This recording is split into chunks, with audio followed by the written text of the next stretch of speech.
নমস্কার বন্ধুরা, আপনারা দেখছেন কুকিং হাউস অফ অনিমা। আজকে একটা নিরামিষ রেসিপি নিয়ে তোমাদের সামনে চলে আসলাম। এখানে দেখো সয়াবিন নিয়ে নিয়েছি। ছোট সয়াবিনগুলো আমি ভিজিয়ে ভালো করে 4-5 বার করে ধুয়ে নিয়ে নিয়েছি। এখানে আলুটাও কেটে নিয়েছি ছোট করে, যেহেতু সয়াবিন ছোট সেই হিসাবে। আর নিয়ে নিয়েছি পটল কেটে। তাহলে পেঁয়াজ রসুন ছাড়া সম্পূর্ণ নিরামিষ সয়াবিন কিভাবে, আলু পটল কিভাবে আমি রান্না করছি দেখতে থাকো বন্ধুরা। এর মধ্যে আমি আরও কিছু জিনিস অ্যাড করব, দেখতে থাকো, সঙ্গে থাকো। এদিকে দেখো একটা কড়াই বসিয়ে দিয়েছি। কড়াইটাকে ভালো করে গরম হতে হবে। আমি দেখে নিচ্ছি গরম হয়েছে নাকি। গ্যাসের হাই করে দিলাম। এবারে গরম হয়ে গেছে। এবার দিয়ে দিচ্ছি সর্ষের তেল। এই রান্নাটা আমি সর্ষের তেলেই করব। এই পর্যন্ত যারা ভিডিওটি দেখছো লাইক দিতে ভুলে গেছো, চট করে একটা লাইক দিয়ে কন্টিনিউ করো বন্ধুরা।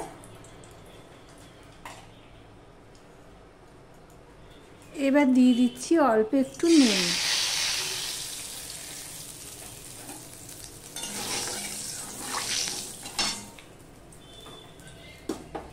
এবারে দেখো যে পটলটা নিয়েছি, পটলটা আগে আমি ভেজে নেব। নুন দিয়ে দিয়েছি।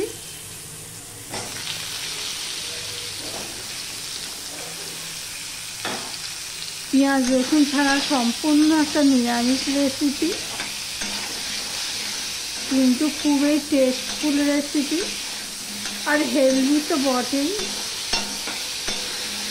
এবার আমি ঢাকা দিয়ে দিয়ে ভেজে নেব, তাহলে তাড়াতাড়ি হয়ে যাবে, সিদ্ধ হয়ে যাবে। দেখো বন্ধুরা, পটলটা ভাজা হয়ে গেছে। আমি নুন দিয়ে ভেজেছি, হলুদ দিইনি। এবার আমি এটা একটা বাটিতে তুলে নিচ্ছি।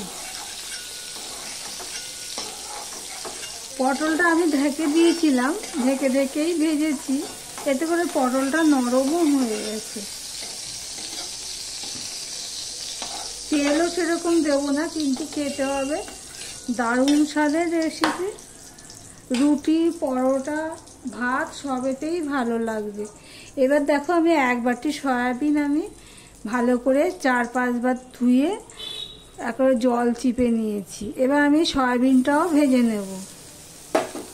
বন্ধুরা, তোমাদের একটা কথা বলি, সয়াবিন কিন্তু ভাজা হলে কিন্তু ভেজে রান্না করলে এর স্বাদটাই পাল্টে যায় বলতে পারো। যারা সয়াবিন খায় না তারাও খেয়ে নেবে চেটে পুটে, এতটাই স্বাদ হয়। এবার সয়াবিনটাকেও আমি মিডিয়াম টু লোতে রেখে ভেজে নেব, একটু লাল লাল করেই ভেজে নেব।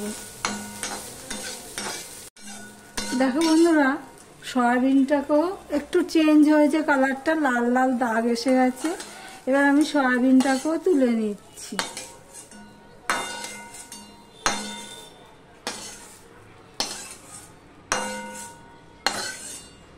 সব সয়াবিনটাকেও আমি তুলে নিলাম। এবার আমি আবারও একটুখানি সর্ষের তেল দিয়ে দিলাম।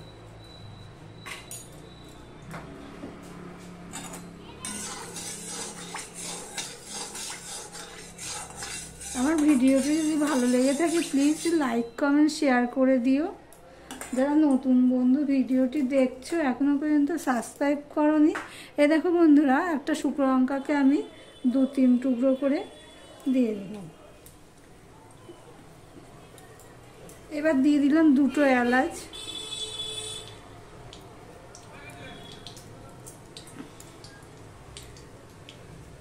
দেখো ছিঁড়ে দিয়ে দিলাম 2টো এলাচ ছিঁড়ে। আর দিয়ে দিলাম 1 টুকরো দারচিনি। যারা সাবস্ক্রাইব করোনি তাদেরকে বলবো সাবস্ক্রাইব করে পাশে থাকার জন্য। দেখো ফোড়নটা হয়ে গেছে।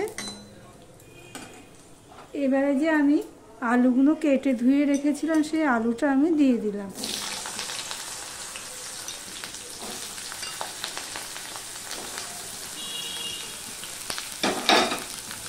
দিয়ে দিলাম একটা তেজপাতা। তেজপাতাটাকে ফোড়নে আর দেওয়া হয়নি, ফোড়নেই দিয়ে দেবে। 4 টুকরো করে আমি তেজপাতাটাকে দিয়ে দিলাম। তেলে আলু নিচে দিয়ে দিই, তাহলে ফোড়নটা আরও হয়ে যাবে। এবার ঢাকা দিয়ে আমি আলুটাকেও ভেজে নেব। দেখো বন্ধুরা, ঢাকা দিয়ে আলুটাও ভেজে নিয়েছি। খুব সুন্দর একটা গন্ধ বেরোচ্ছে তেজপাতা, শুকনো লঙ্কা, গরম মশলা ফোড়নে। এবার আমি কিছু মশলা দিয়ে দেবো। 1 চামচের একটু কম আমি জিরের গুঁড়ো দিয়েছি, 1 চামচ ধনের গুঁড়ো, 1/2 চামচ আমি লঙ্কার গুঁড়ো, আর 1/2 চামচ হলুদ আর নুন নিয়ে দিয়েছি, সেটা আমি দিয়ে দিলাম। এবার আমি গুঁড়ো মশলা তো সেজন্য একটুখানি জল দিয়ে দিলাম মশলাটা কষানোর জন্য। এবার সম্পূর্ণটা মিশিয়ে নিলাম।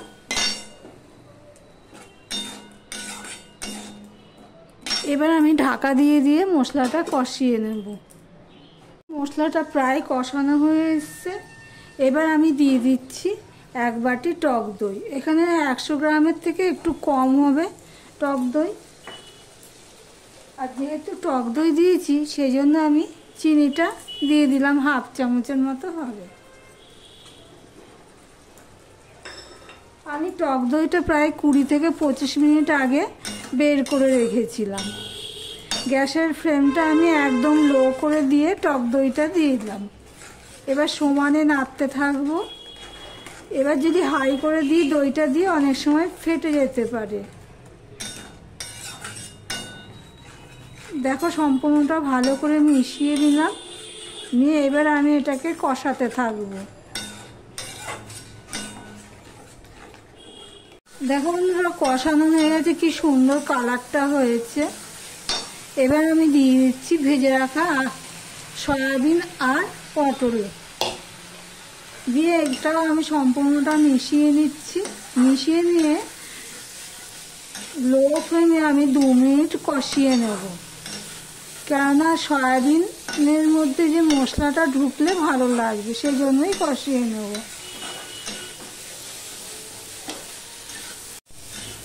আমি 2 মিনিটের মতন মিডিয়াম টু লোতে রেখে কষিয়ে নিয়েছি। প্রথমে আমি লোতে দিয়েছিলাম, তারপর মিডিয়াম টু লোতে রেখে আমি কষিয়ে নিয়েছি। এইভাবে যদি সয়াবিন পটল আলু রেসিপি তো না করে থাকো, একবার ট্রাই করে দেখতে পারো, অসাধারণ হয়। রুটি, ভাত, পরোটা সবেতেই জাস্ট জমে যাবে, এতটাই স্বাদ হয়। এবার আমি দিয়ে দিচ্ছি জল।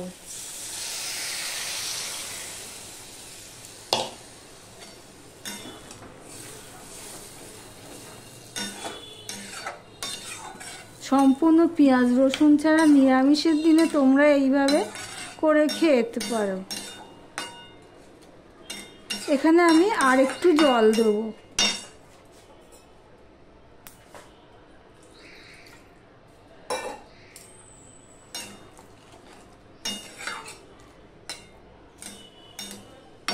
এবার ঢাকা দিয়ে আমি 3 থেকে 4 মিনিট ফুটিয়ে নেব।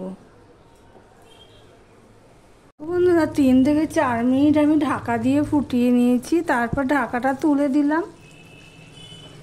এখানে আমি একটুখানি চিনি দিয়ে দেবো। তখন তো 1/2 চামচের মতন চিনি দিয়েছিলাম, তা আমি এখানে আরেকটু চিনি দিয়ে দিলাম। তোমরা দিতেও পারো, নাও দিতে পারো, অপশনাল চিনিটা, তবে চিনিটা দিলে ভালো হয়। এবার দিয়ে দিচ্ছি 1 চামচের মতন ঘি। যেহেতু আমি ফোড়নে গরম মশলা দিয়েছি, সেই জন্য আমি আর গরম মশলা আর দেবো না, ঘি দিয়ে দিলাম, মিষ্টি দিয়ে দিলাম। এবার সম্পূর্ণটা আমি মিশিয়ে নিলাম। মিশিয়ে নিয়েছি, চিনিটা গলা পর্যন্ত অপেক্ষা করব। আমি ঢাকা দিয়ে দিলাম। তো ভিডিওটি আজকের মতন এখানেই শেষ করলাম।